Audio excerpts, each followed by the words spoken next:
The last call was made at 5:18. Oh. Significant glance. No. Wonder who the last call was made to. Here we go.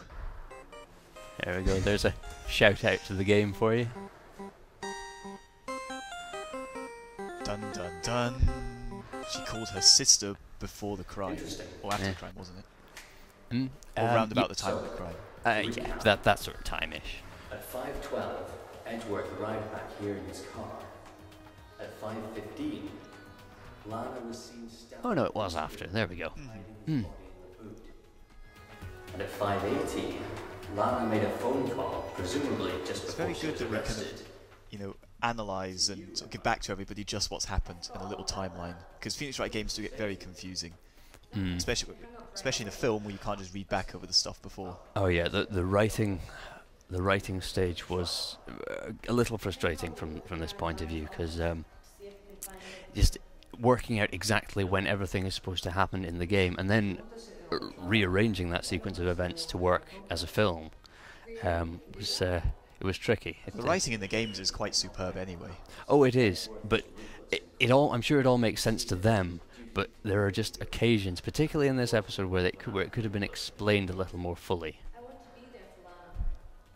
Particularly the car park sequence of events. I had to pore over that to figure out exactly what happened several times. We did omit some things eventually as well. Yes. They were sort of a couple of red herrings that would have just extended the film even longer. I'm sure any die-hard Phoenix Wright fans will have noticed that already.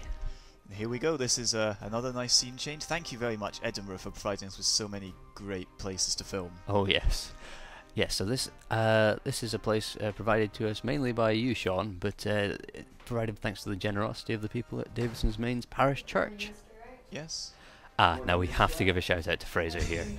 The courtroom guard who's standing on Danny's left, on right to you guys, he came along and stayed with us the entire day just to film this scene and say that one line. It was about an 8 or 9 hour film day that was, and Yeah, that's perseverance, and that's some real dedication there. To That say, is- say ma'am, as his entire scene over 9 hours of film. exactly. He also did some damn good filming work that day Yes. on camera, so thank you very much, Fraser Anderson.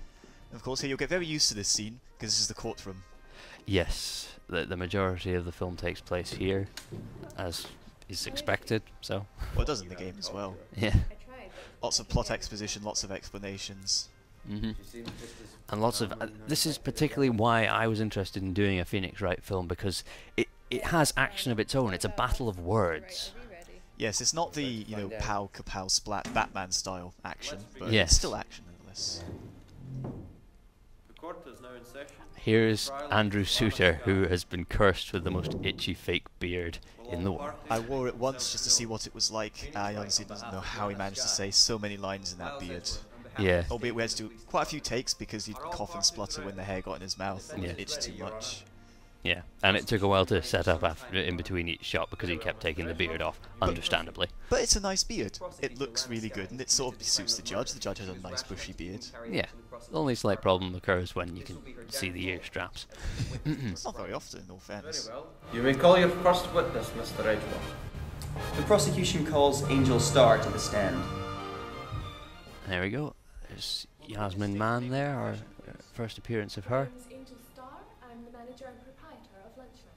Now we got a comment quite recently, actually, on the film, mentioning her accent, and I'm glad someone picked up on that, because the rest of us on that filming day when she came in were stunned. It just sounded so different to her natural voice and fitted her character so perfectly. She's very methodical thinking and she speaks that way. I went to drive the body out inside the vehicle. Fortunately, there was a witness on hand, Just my a good self. hint of Scottishness comes through every so often. It is a predominantly Scottish cast, really. Yes, I would say almost entirely Scottish. Can you think of anyone non-Scottish in the cast? Despite my accent, I am actually Scottish. I know a lot of people probably wouldn't realise that. Yes, we've got a few red herrings in there, but we're mostly Scottish. Guard at the prosecutor's office. I was walking through the car park when I sensed something. Perhaps my old detective So the skills tension working. heightens just a little bit, as you can probably tell by the orchestral music. Holding a knife in her I'm going to keep saying this. I did like the music and pretty much the whole thing. You managed to find the stuff that really fits the scenes. Yeah, by and large, I kept to the stuff that was assigned to those areas of the story in the game, but sometimes it just wasn't available in orchestral quality, so so I used bits and pieces from other things. For example, Delilah Hawthorne from the third game, I used her music over Lana on a couple of occasions. No inference about them being the same character. There we go. Good old-fashioned hold it. You're biased. Watch your mouth, Ricky. If my testimony is not enough for you, perhaps I can interest you in some evidence. And this is where you'll start realising that pretty much every character just pulls any amount of evidence out from their jacket, as they seem to do in the game. Particularly Yasmin. Here we go. Incriminating photo, that is. Yes. Other level, top right. That's the button you press if you want to skip to the next stage in Phoenix Wright. I should have said this before, but I'm just so pleased with how perfectly Ocean Terminal's car park fitted the layout that we needed. That's why we used it. One could say that we searched the car park that fitted the layout, but moreover it was just the first one that we found happened to be it. Well, we did consider one at Fountain Park, but... Indeed, one look at the woman in the photo will tell you that the crime she committed was cold, calculated and premeditated. Witness, kindly restrict your testimony to what you saw, not what you thought. Angel Star was incredibly biased towards, you know, her opinion, and by the end she does change it. It's quite a bit of character development right there. Nothing else could drive her to plunge the knife in again and again. Yeah, although that... oh. Yep, poor Phoenix. Yeah, beat you to the punch. What are you talking about? If you look at the victim's autopsy report, you'll see that he died of a single stab. You think it would be odd that the prosecutor would object to the evidence that's being given helping his case? That seems to happen a lot in Phoenix, right? Edgeworth. I think it's a mark of... I think it's particularly a mark of Edgeworth being incredibly uncomfortable not being in control. Yes, also his striving for the truth at this point. Yes. Yeah, Phoenix, you can't get your objections in. That made me laugh when I saw that. That was a nice bit of writing. It's not really... But that can't be. I'm positive. With all due respect. The interactions between Edgeworth and Angel Star are particularly interesting in this scene. It's, you know, it's such a rare thing to have a witness on his side, but not on his side at the same time. Yeah, because she's helping him, but she hates prosecutors. Yes, it's more of an enemy of my enemy kind of thing. Very much so. And arrested her on the spot. Oh, and when I arrested her, she mentioned the muffler. That's what confused me before. Hold it. This confused me, especially when I played the game, because of the Americanism around muffler. I never would have called the engine's exhaust a muffler. We call it differently over here. It's now that you mention it, I maybe should have spent a bit longer thinking about that when I was scripting that bit. Yes, but she tried to use the emergency phone in the lobby first. Okay, let's recap. So, you claim that you saw her... now we recap with flashbacks. Yes. See, this is our Dane time filming. And that shot you just saw of Lana stabbing Bruce Goodman was done with a cardboard knife with a tinfoil tip. As per usual. Yes. And that emergency phone that you saw stuck on the wall it was brought along by us and sellotaped to the wall. You know, incredibly... Oh, hang on. Sorry, Phoenix, I didn't mean to say something like that. Phoenix has just gotten all whipped up. Star's testimony contains a detail which seems meaningless, but if you look at it more carefully, contains a fatal contradiction. Does it? Then tell us. I love the music at this point. The real Phoenix Wright music everyone knows and loves when you're pressing somebody and you found the contradiction. Yeah. No, I just love the feeling that this piece of music gives you when you reach those high intensity points in the game when you know you're so close to the truth. Yes. And I was... Help point. Sorry, I just realised that. Right next to the emergency phone. That was not intended, but...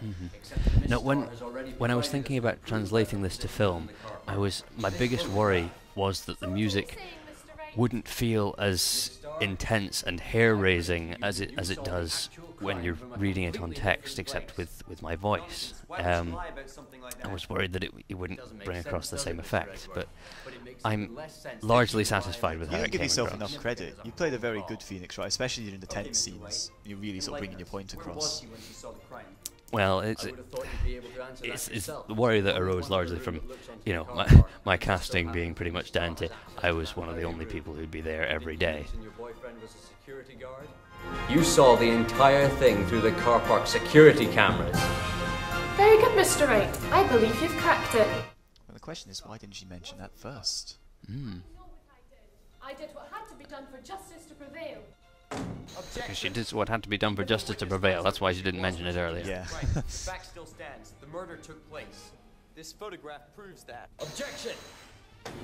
Still It's stands. an awful lot of desk slamming, isn't it? Yeah. The witness quite clearly has I think we just enjoyed it too much, to be honest.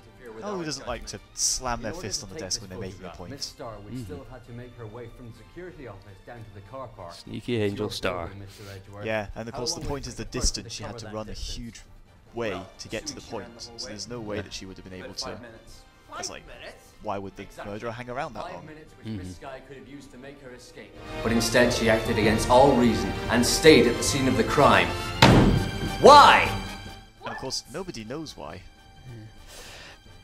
Now here's where there was more to this scene, as anyone who's watched the deleted scenes will know, but we had to cut it short because we just felt it ruined the pacing to pick up again straight away after such a after we'd built to such a high climax. Only on a good day. Because the climax at the end of the actual full-length scene that we filmed just wasn't as intense, and we actually discovered we could cut out that whole section without spoiling continuity. It's one of those red herrings that you can sort of leave out just for Exactly, time and one of pacing. those red herrings that Sean mentioned earlier. Although every single time Jake Marshall arrives, you get this rousing cowboy music in the background. Yeah. As if it wasn't obvious enough that he was a cowboy from his outfit. Mm-hmm.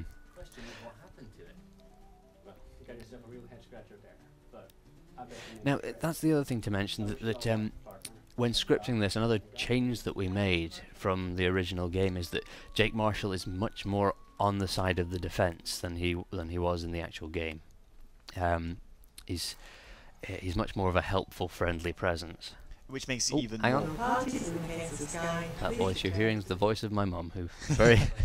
Lynette Clutton, who very kindly agreed to lend her voice as the courtroom announcer. It's an important role. Yes. Sorry, I interrupted you. Do continue, Sean. All I was saying was that basically means that having Jake Marshall on their side is even harder when they start accusing him. Yeah. It does present an interesting conflict.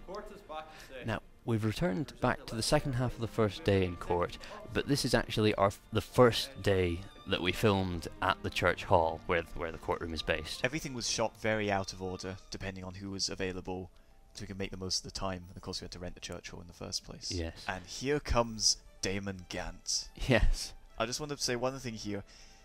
He can make such a good stare. Yes. Despite the fact that this took about 3 attempts because he kept laughing, he has one of the greatest stares ever. Yeah. Which is so vital for Damon Gant. Long time no see, Archie. How you been? Such a change. Incredulous He Phoenix. calls the judge Archie. Now, Andrew Suter, or Drew, as we shall refer to him throughout the rest of this video. Video. Yes. No, he was cast pretty much on the basis of his stare. Pleased to meet you, dear boy. Heard only good things about you. And you have no idea how much effort it takes to get him to be jovial like that. Damon Gant. To what do we owe this unexpected pleasure? To my mind, it's been 2 years. You'll notice perhaps it's the same person. You don't really see. Well, I just thought I know we said we shatter the magic, but that's just cruel. Beard helps. It's And like- it was one of the ones that people did not pick up on very quickly. The judge is the closest thing to a Santa Claus we have in this film, and you've just spoilt that magic for them. I don't want to hear excuses. I said wait. Or didn't you hear me? Yeah, now That's Gruff. more like the Drew we know. Yes, Gruff is more Drew. And as the one in charge, it's your mistake. I expect a written apology. this is unlike you, Mr. Edgeworth. Again, Edgeworth getting the brunt of everything here. Yeah. He's the courtroom whipping boy. Alright, so. Well, it's a nice change, to be honest, because Phoenix normally gets the round whipping. Yeah. And now here he is with someone on his side, finally. Allegedly. Took a long time to unwrap that. Oh yeah, no, you should have seen the first take. It just took me, I just couldn't figure out the scarf. I was like, right, I've wrapped this knife too tightly. Not at all, Archie. We should catch up sometime. Bloody knife with the tag SL9. Today, I'm afraid. Hmm. How about the 25th? That was a leap of logic that I didn't manage to Take pick care up. of yourself, Archie. On what, sorry? What Phoenix Wright is going to pick up on very shortly here. Mm. Harder part of the game.